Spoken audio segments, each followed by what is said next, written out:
18, go ahead. All right, we have shots fired red, shots fired blue as well. We have one officer down. We got him back behind cover. At this point, I got a 4-man front set up, facing north. If you guys in the Bearcat are up on the road, have them come south to our location. And we're up on thermal right now. This guy's not moving. He's down. How copy? Copy. Suspect in custody, 10-7.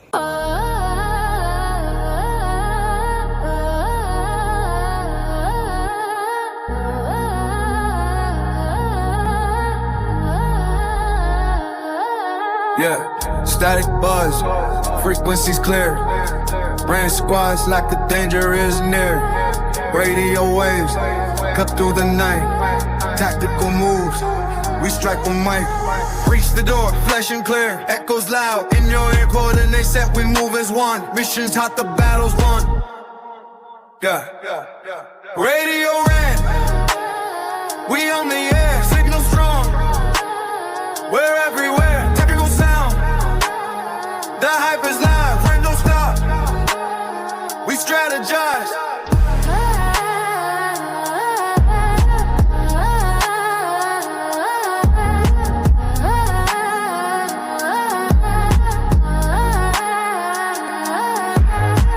Check your 6, the shadows creep. Solid steps, we never sleep.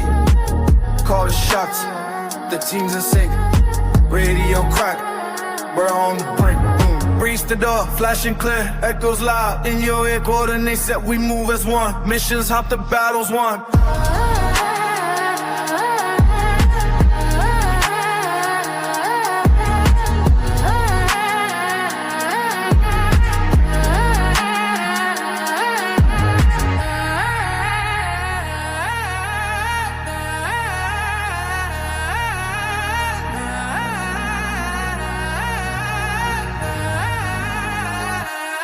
Radio red, we on the air, signal strong. We're everywhere, technical sound. The hype is live, rain don't stop. We strategize.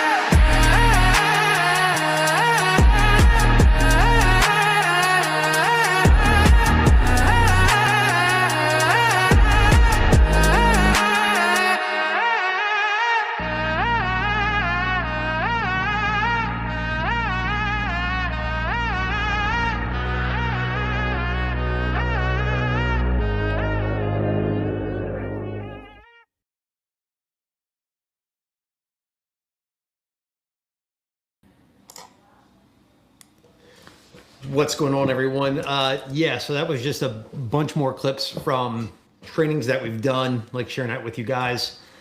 Man, I will tell you, we almost didn't make it tonight. I had a call out right before this, just made it home in time and jumped on here. Sunday night, Rich was supposed to be with us. He had a call out. He didn't make it, obviously. We had Danny fill in for him. But that is just life in a specialized division of law enforcement. Call outs just are part of it. But we made it here. We're in here tonight. Welcome to the Tactical Comms Lives. Just to let everyone know, this is the launch of a multi-part series dedicated to the one skill that can make or break every mission: communication under pressure. We're locking in Wednesday or Thursday nights, depending on our schedules, because those can fluctuate. And it's going to be to go deep into real world comms issues that affect tactical teams, medics, canine handlers, rope techs, air assets, and even ham-based MCOM operators. So here's what's going to be coming over the next couple episodes. We're going to be getting into things like why comms fail when you need the most, how comms breakdowns can derail tactical medical operations, some comms philosophy, also SWAT and canine, just law enforcement, special operations units, specifics comms issues, what works, what doesn't, which will also be really relevant to a lot of the, just prepared mindset people. Considerations with comms during technical rope operations, air asset specific operations, and then the ham and MCOM stuff, as well as some drills to instill in your planning and maybe even some gear setups and breakdowns. And the goal here is really to give some field proven, scenario driven, no BS, critical thinking and conversation for anyone who wants to perform when it counts. And this is just all part of this channel's expansion. Sunday nights, we're going to keep going as well, but that will feature a separate live series focused on other operational topics, things like tactics, gear, mindset, and whatever else comes up. And we'll still be putting out our normal videos in amongst all of that. We're trying to build something serious here and turn this channel into something real. So with that said, please help the channel. Please share the videos, subscribe to it, leave your thoughts in the comments. And if you ever get the chance, check out our in-person trainings and show up and train with us, because we really like the face-to-face and getting to know you guys, because this is going to get really, really good. And tonight, of course, we have instructor, operator, medic, and professional, Taylor, why is my radio doing this guy? Rich. So before we get into this, I just wanted to say real quick, I see CUCV Farmer from the People's Republic of Michigan. Welcome. I hope you enjoy the live. Of course, Terminal Element, he's here. What's up, dude? What's going on? Hope to see some more people in the chat as well. As you guys go through, again, the point of us doing the lives is to get real-time interaction. So if you leave a comment, do whatever, we will surely respond to you, acknowledge it, and say what's up, and hopefully give you any information if you need it or you ask for it. So Rich, kick us off here, because really the whole idea for this series was born because of conversations you and I were having, a lot of going back and forth on what was going on in Venezuela. And I think it's really important to note here, because we say all the time, comms is king. And what did we do in Venezuela to almost mess up the enemy? If you were looking at their notes, one of the first things they did was they targeted Venezuelan communications antennas, because we know that if you have the ability to disable the enemy comms, it's basically step one in a high risk raid. And that comms denial can really shape the first 10 minutes of an operation. And they did this with these RQ-170 Wraith stealth drones. And they created a digital blackout over Caracas, which neutralized the Venezuelan comms grid and all of their encrypted channels. And all of this, we know there are significant comms challenges in dense urban terrain. And this was in Caracas. So we know that is dense urban terrain. Plus, the mission used the MH-47G Chinooks, the MH-60M Blackhawks, and the AH-6 Little Birds for insertion, overwatch, extraction. So we know that operation required tight coordination between JSOC, aviation, and the EW assets. It wasn't just that. I mean, I've been watching this for about, 5 months now. And you mentioned the RQ drones. I mean, this was full package with everything. Our entire, what do we call it? Department of War now, plus our Space Force, plus Cybercom. It's everything coming together, and it's super incredible to watch. I watched my guy Monkey Works and my guy Max Afterburner, and as these things have been coming along, I kind of predicted it, right? Because you see us down there with our aircraft, testing their air defenses, seeing what radar is turning on, basically doing a digital map of their entire country of what radio signals they have, what air defenses they have. And we took it, about 35 minutes, I think the operation took. Absolutely incredible. Well, and with the comm stuff, given the scale of the operation, you had 150 plus aircraft involved. Long range comms are essential. So you probably had SAT comms as the backbone of any sort of multi-theater coordination effort.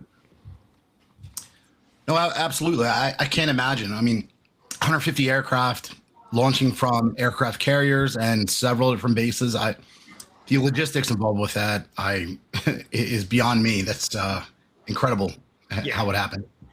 So getting right into this, most operations, or let's say most rescues don't fail because of medicine. They don't fail because of rope work.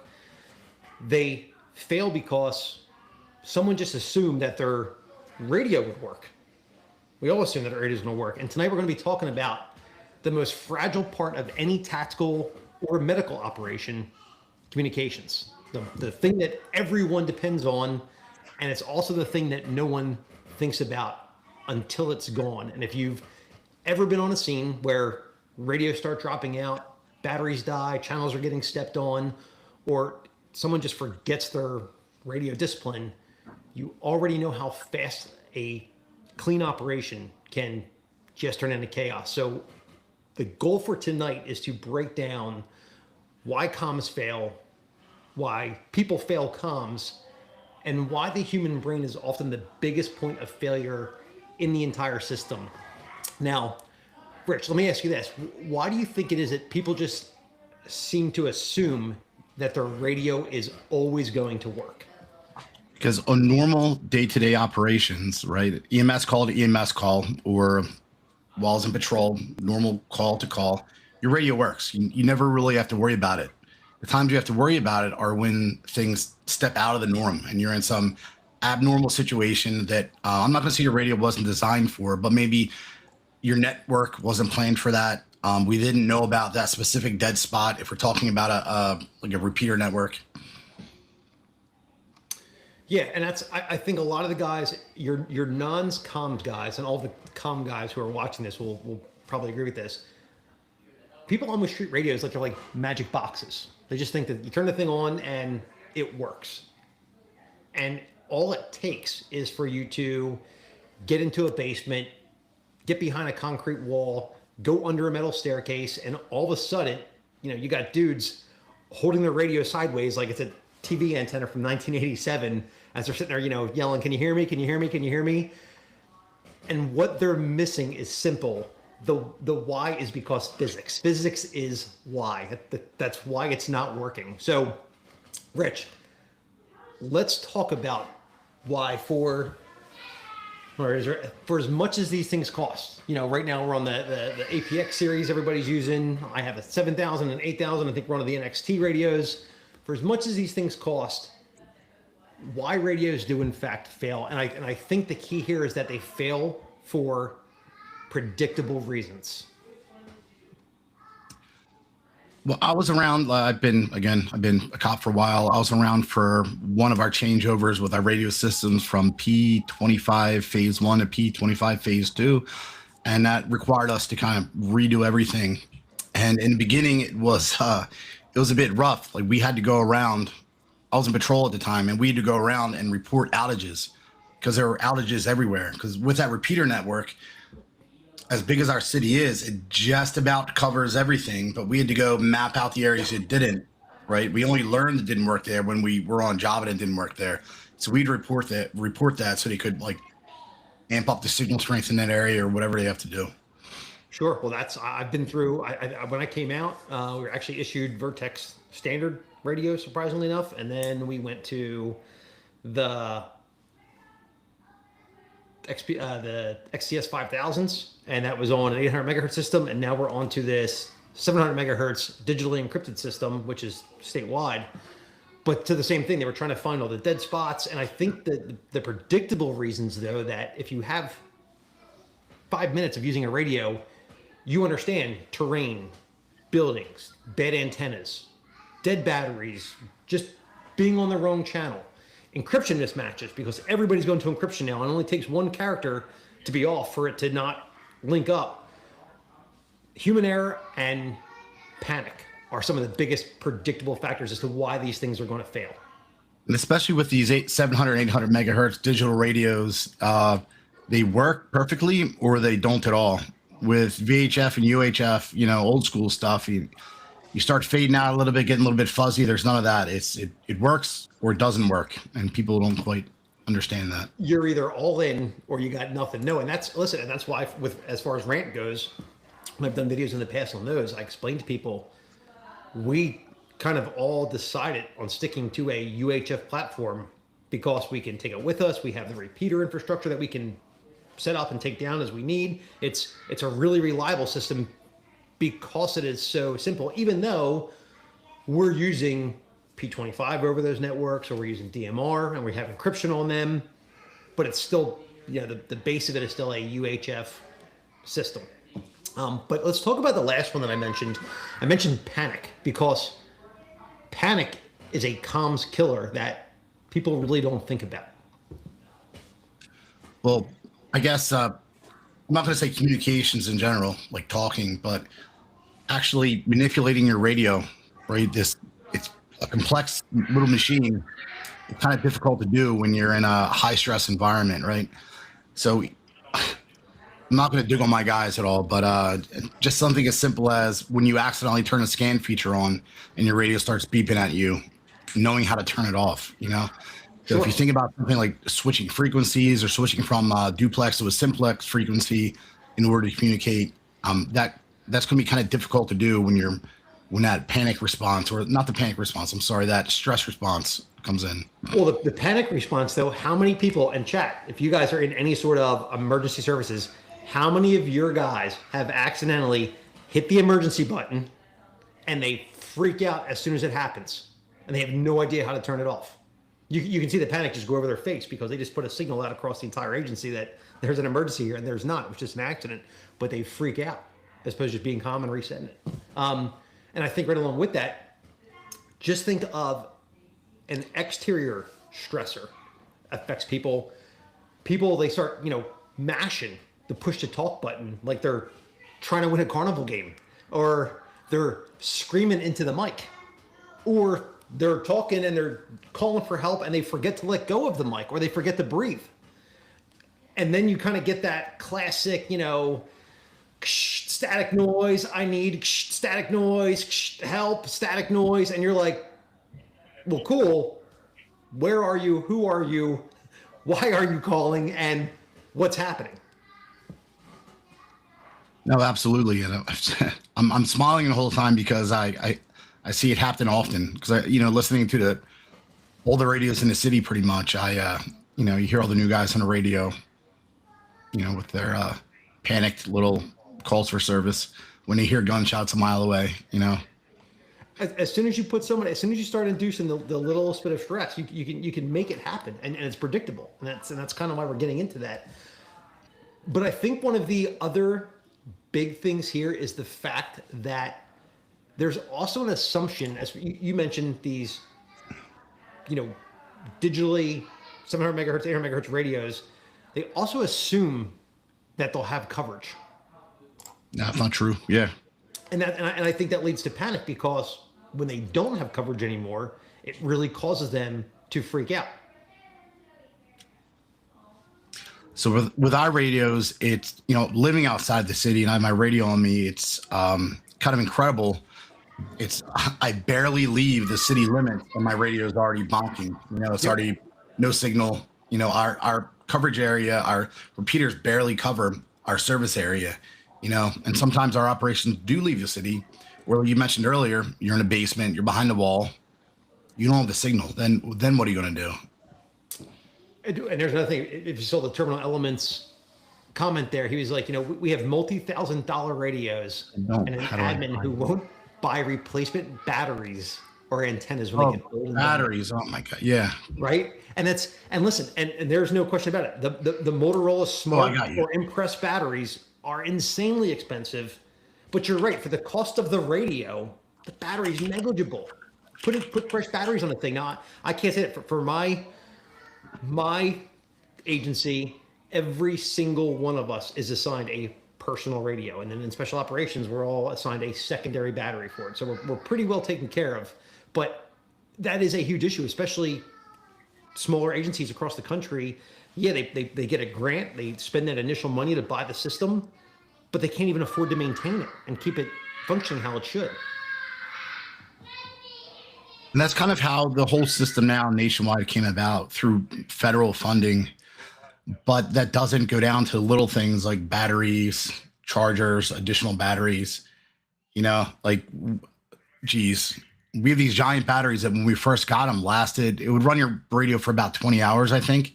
But end of life this year, which is about 8 years later, they'd run your radio for about 3 hours, you know? And there has to be a system in place to predict that and to replace it before it gets to those points. Yeah, so kind of like going back, right with what we're talking about here, we said they'll assume they'll have coverage.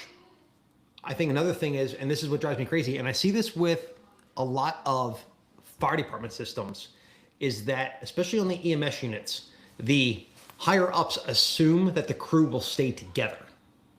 And the thing is, that radio is not just going back to dispatch. It is for inter-unit communication. If you and your partner get separated for some reason, you got to be able to talk to each other. So again, it's another assumption that really hinders comms. I think another thing is they'll also assume that they'll know what's happening, and then reality hits. The medic gets separated, the rope team goes below grade, the entry team pushes deeper than they had initially planned, or the casualty winds up in a basement, in a culvert, in a stairwell, or, as we have done in training, we put somebody in an elevator shaft. And then suddenly everybody's radio, especially the person who's there, is nothing more than a brick with a button. Yeah, and with us having a subway in the city, we kind of prepare for that by having a portable repeater system where it's in a Pelican box. You can either plug it in or it has a bunch of batteries in it, and we can actually deploy that repeater system if we are going, subterranean, just for that reason, because at the time they hadn't established a permanent system yet, but we still have that. Yeah, this is the myth with radio comms is kind of like the working radio, because it works, and just like we said earlier, until it doesn't. And then when it doesn't, everything just falls apart right behind it really quickly. So I understand, not to call you a radio nerd or any of, I got to point in the right direction here. The people in the chat, radio nerds. But yeah, we have some really high tech stuff and it's really cool. But I kind of believe in reliancy through redundancy, meaning not some super high speed machine having multiple layers. You have your 800 megahertz, maybe you have a dual band VHF, UHF also. Just having multiple systems you can tap into. Either radio breaks, your phone breaks, whatever. You need a completely separate system. Well, and that's part of the PACE method. And that's perfect. So I think what we're kind of getting to is the real enemy of comms is not terrain, it's not buildings, it's not batteries. The real enemy kind of comes into what we were just alluding to a second ago, is the stress physiology. Yep. Because most of the time you can get around that. Again, any normal day you can get around a little hiccup in comms. But when you have that body alarm response, which was the term I was looking for earlier, that's when things go downhill, Sure, I've been there, but that's why I'm mentioning it. For all the EMS providers, it's our norepinephrine response. Under adrenaline, people stop communicating. They start reacting, which I always say, we don't want to ever react. We want to respond to a situation. They start talking too fast. They forget basic radio discipline. They end up stepping on transmissions, or they're sitting there holding the push to talk button while they're forming their thought, and they start screaming instead of communicating. And with these modern day mics, there's almost an assumption made that you know how to talk on a radio before you use them, so they filter out any sound of you screaming to try to block out the background noise. That's how that noise cancellation works. So it makes your screams unintelligible. And then, or other people are talking, and one of the most basic things is they forget to acknowledge that a transmission was received, or at the most basic level, they're literally forgetting to breathe. Yeah, man, it happens. That's the norepinephrine response, that body alarm response. That's what it does. And whether there's communication or the actions you have to take, it has a major effect, And that tunnel vision, right? yeah, and this is why for anybody that is into, that does this as a profession, or anybody that's just into preparedness in general, this is why comms discipline isn't optional. It literally boils down to a survival skill in and of itself. And the principles of all this are really simple. Just like the last episode, you and I were talking about basic medicine, or Danny and I were. We got into, all the tactical medical stuff is great, but it really boils down to the basics. And comms is the same way. It's just kind of keeping the principles are the same. Short transmissions, clear call signs, one idea per transmission, confirmations on those transmissions, and probably the most important, silence when needed, and brevity over emotion. Yep. If we could Be all brief, brother. Be brief. That's what I used to say in Police Academy. What was it? Be brief, brother. Be brief. Be brief. There you go. There you go. And that and PFU. And that's the whole thing. It is it's a push to talk, not a push to think. That's the PTT stands for push to talk. So yeah, keeping those in mind, and then especially when we get into a tactical medical environment, as far as the whole yelling is concerned, this is really where clarity saves more lives than volume. The loudest guy is not the person you want in that moment. You want the person who can be the clearest minded, the clearest on the radio, let you guys know, let you know what you need, because you can yell all you want. No one understands you. Absolutely. But that's kind of hard to teach that, that kind of comes with experience. After lots of hazing, if you were one of those people. Back in the good old days. Yeah. And I think part of the problem here is, and again, I'm gonna reference the chat for this for any insight, because listen, I'm a big gear guy. You're a big gear guy. There's no getting around that. It's just the kind of people that we are. I'm sure a lot of people in the chat are a big gear guy. People train the gear, but they don't train the brain.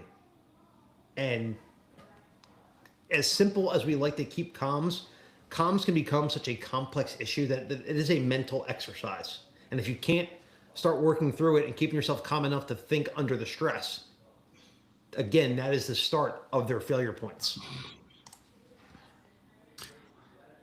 And that kind of gets into your the show I missed the other night, your first 60 seconds, right? Mm-hmm. That first minute, that's kind of what determines the whole operation. Absolutely. And because before we could even, get into the portal repeaters, the brain is going to collapse first. And when it collapses, your comms collapses with it. So now that we're kind of into this, I think it's good. Let's break down the most common reasons teams fail their comms. Not necessarily the comms failing, but if you're on some sort of team, or even just you as an individual, why they fail comms. One example I can think of is from a very long time ago, which was me. I was the culprit. I was a communications guy. Search and rescue, a Sorex. Weather turned on us. Rainy, icy. We were completely fine. But as the comms guy, this is dumb, but I shoved our big brick radio into my pouch at the time, touched some random buttons on it, which changed frequencies. And I had no idea, because somebody just gave me the radio. They said, hey, here's your radio, use this. I didn't know. So we were completely fine, but there ended up being a whole search and rescue operation to look for us, even though we were warm and dry the entire time. I wasn't familiar with the equipment. Somebody just handed it to me. That's fantastic, because I think there is a lot of them. Listen, I've been to federal depots, warehouses, emergency response centers, just like you have. And there is no shortage of gear in this country. If the worst happens and there are items that are needed and technology that is needed, we are stocked. We are well prepared to handle that. I think, just to your point, the number one problem is there's no, not necessarily for the agency itself, but maybe for the players involved, there's no pre-mission comms plan. To your point, people show up, they grab radios, they turn them on, and that's the entire plan. Because insert, federal agency acronym here, they pull up with this Pelican case full of radios, and they're like, yep, we're going to hand these out to everybody, and that's how we'll fix this problem. And the problem is there was no planning and no training beyond that. And then number two, you touched on it already, I would say that there's no redundancy. There is, and to the terminal elements point, one radio, one battery, one channel, which all equates to one point of failure.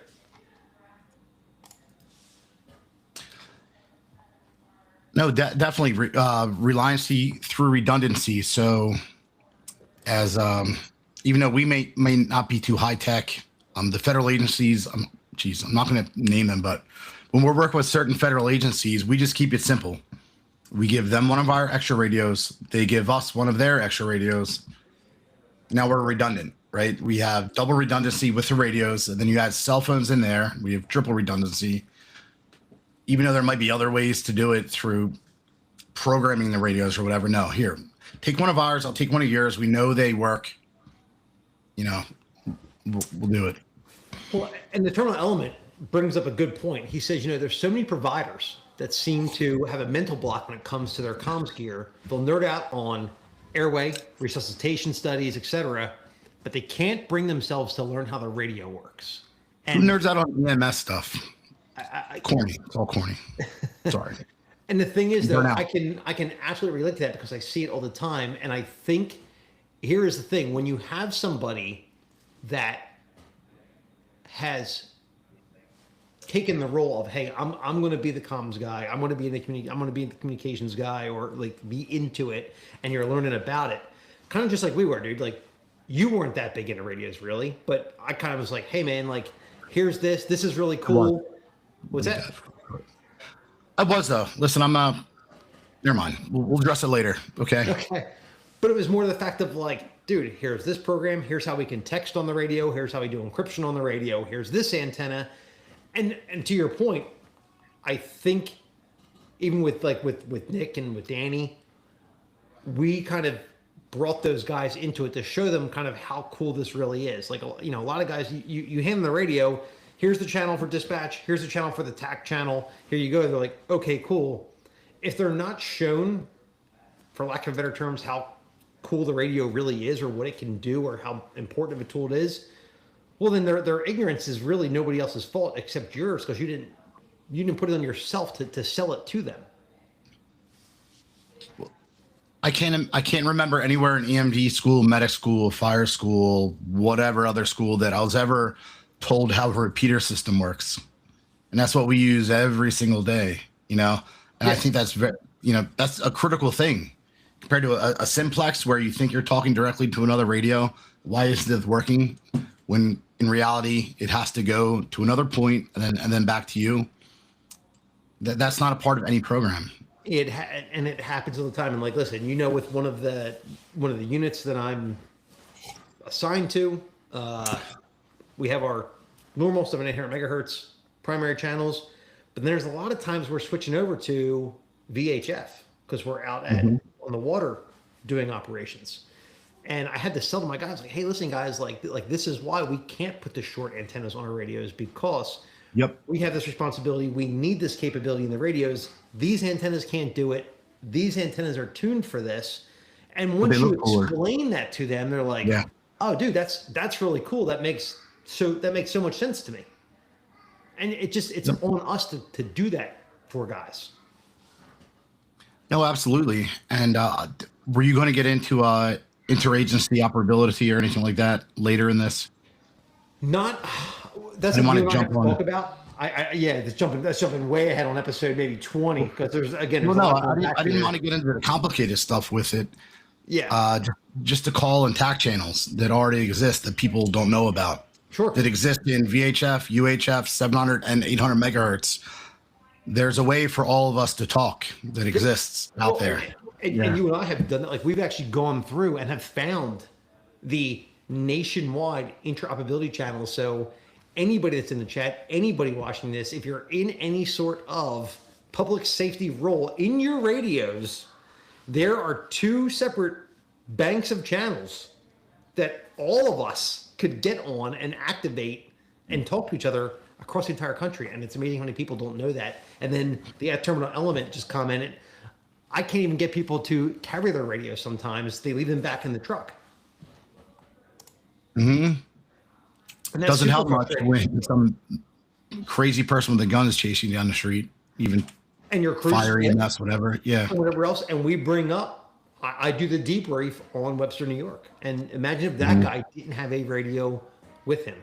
So, yeah, once again, brother, that's kind of just on you to sell the radios to your guys and why it's so important. That's as frustrating as can be. So, I think getting right into here, we kind of talked about, the last thing as far as the no redundancy, the having one radio, one battery, one channel.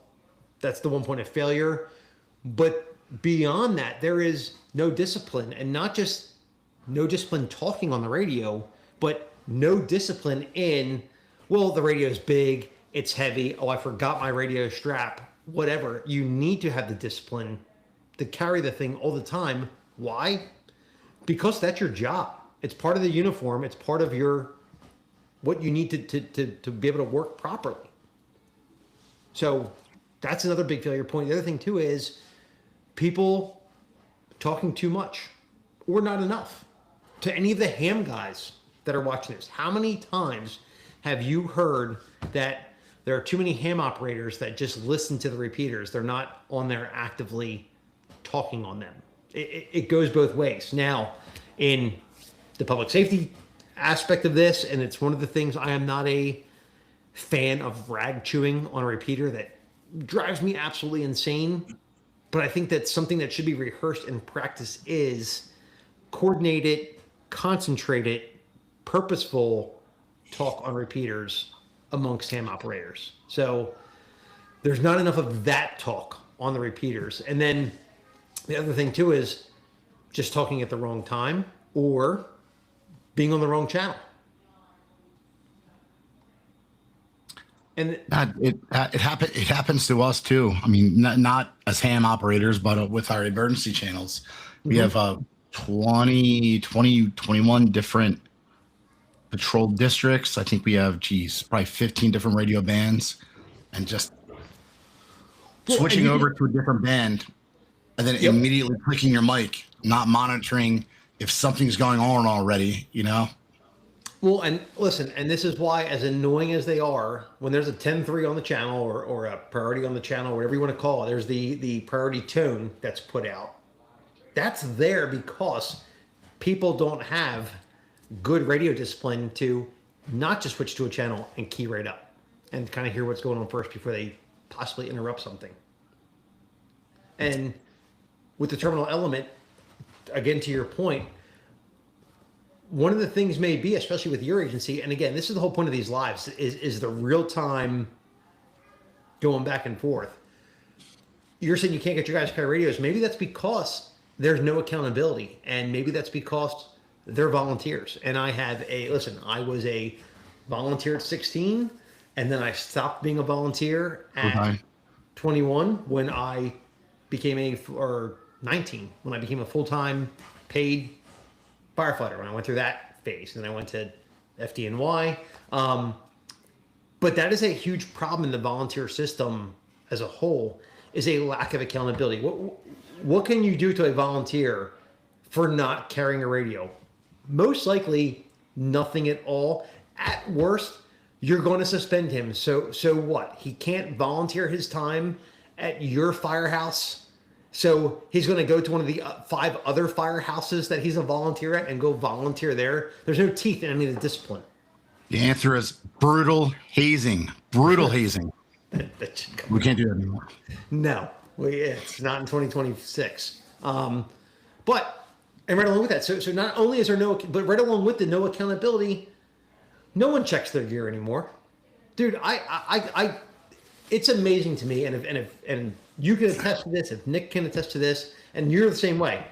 You and I, when I was at the fire department, that was one thing. Now, especially, all of my law enforcement gear, dude, I'm adjusting something or changing something or tweaking the position of something once every couple months. And not to mention the daily checks of and the cleans of your firearm, your taser, your radio, like your rifle. It all just plays through. Again, with the maritime unit, with that specialty, checking the cartridges to make sure they're full for our PFDs and whatnot. There's a ton of stuff going on.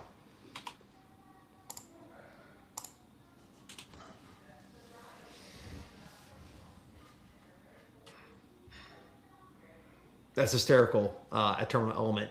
Yeah. And listen, and here on that note, I just want to put out there, and here's the problem. And Rich, you'll agree with me on this. Just because you're paid, that doesn't make you a professional. And if you guys are volunteer guys and they're going out and they're the ones carrying all the gear they're supposed to, they're being more professional than the guys who are collecting a paycheck. And I give them kudos to that. Because you could go further and say, yeah, no one checks their gear. Fine. You come in, listen, we've all seen lazy EMS providers who don't want to check the monitor, don't want to check the drug bag, and they go on a call and they're missing something and they want to complain about it. And it's like, dude, that's on you. You didn't check your stuff. But not only that, if you are that guy and you do want to check stuff, well then how about checking your partner's gear or checking your team's gear? I can't tell you how many times, and this just happened to me, and I don't know if my guys gonna watch this episode or not, but I was like, hey brother, we're at a detail, and I'm like, dude, I am not the guy to like come down on anybody for anything. However, if you find your gun riding that low on your thigh, like getting close to your knee is annoying, or you're chasing somebody and it ends up at the 12 o'clock position as opposed to staying at the 3 o'clock, here's why. And this is what you can adjust. And I did it in a very friendly, condemning way. But it was like, dude, like, hey man, like, fix yourself. That's not right. Here's what, from experience, how you should be doing that. And he was like, oh yeah, man, it does do that. And it's a drop holster. It's a droplet. Yeah, it's a droplet. I'll take care of it. No problem. So it was good. And some of the guys are just looking for that guidance. And anybody out there that has the time on and the experience should be sharing that knowledge. Share the knowledge as much as you can, as much as it's received, until it's not received anymore. Yep. And they're just an asshole. So in addition to all of those reasons why, the no pre-mission comms plans, the having one battery, no redundancy, one channel, one point of failure, people talking too much or not enough, wrong time, wrong channel. In addition to all that, the no accountability, nobody checking their gear, their partner's gear, their team's gear. How about training with no stress inoculation? A lot of teams out there like to train, especially comms, in perfect conditions. They're in quiet rooms, there's clear channels, there's no adrenaline, it's no chaos. They're like, hey guys, we're going to go over the radio today. Here's how you change a channel. Here's how you do this. Here's how you put it on scan. And that's the extent of it. But real operations are quite different. They're not quiet. They aren't calm. They're not controlled. So if anything, they're loud, chaotic, messy, and unforgiving. And that's when we see everything, the wheels just come off the car. And I think there's a big part of this. People have kind of gotten on board, and especially in our training courses that we do, we do a lot of our training under stress, and people have bought on to, doing tourniquets under stress, shooting under stress, moving under stress, yada, yada, yada. But they're not training comms under stress. And No, never. never. And No. if you don't have comms, no matter what you do or what you were involved in, what comes after that? Everything at that point is just stopped. Mm-hmm. And that's where I kind of get into we kind of say like comms are the most fragile part of any tactical or medical operation. They're also the first things to fail and the last thing that a lot of people think about.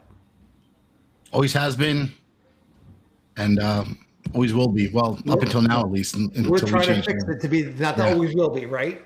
And I think the biggest thing here is, and if you have stuck with us and you understand that it's not necessarily always a gear problem, but the human factor, and you're understanding why teams fail comms, then you're starting to become part of ahead of the curve.